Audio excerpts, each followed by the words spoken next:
ઓમ નમો નારાયણ. જય ભોળાનાથ.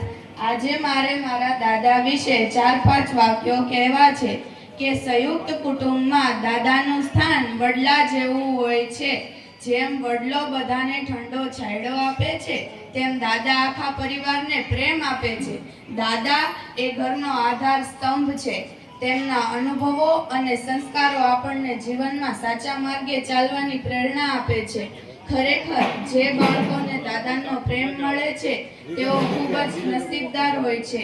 મારા દાદા મારા જીવનના સૌથી પ્રિય અને ખૂબ જ મહત્વપૂર્ણ વ્યક્તિ હતા.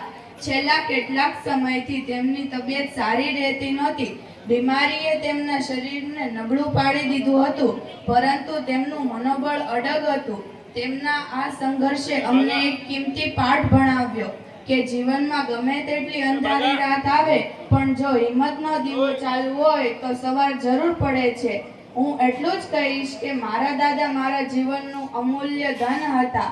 આજે તેઓ અમારી વચ્ચે નથી, પરંતુ તેમની યાદો અને આશીર્વાદ હંમેશા અમારી સાથે જ રહેશે. હું પરમ કૃપાળુ પરમાત્માને પ્રાર્થના કરું છું કે તેઓ તેમના દિવ્ય આત્માને શાંતિ આપે. પરિવારને જોડીને રાખે છે. આ રીતે દાદા આપણા જીવનમાં ખૂબ જ મહત્વ ધરાવે છે. આપણે હંમેશા તેમની વાતોનું પાલન કરવું જોઈએ.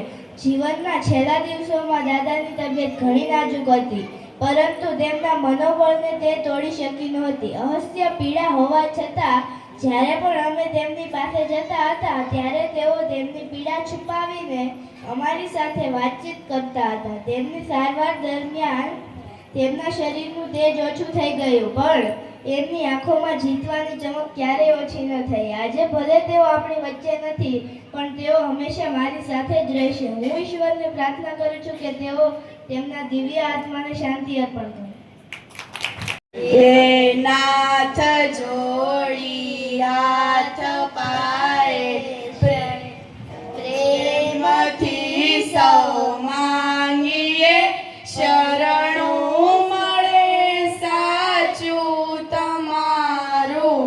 હે હૃદયથી માંગીએ જે જીવ આવ્યો આપ પાસે, શરણમાં અપનાવજો પરમાત્માએ આત્માને શાંતિ સાચી આપજો. પરમાત્માએ આત્માને શાંતિ સાચી આપજો. પરમાત્માએ આત્માને શાંતિ સાચી આપજો. ઓમ નમો નારાયણ.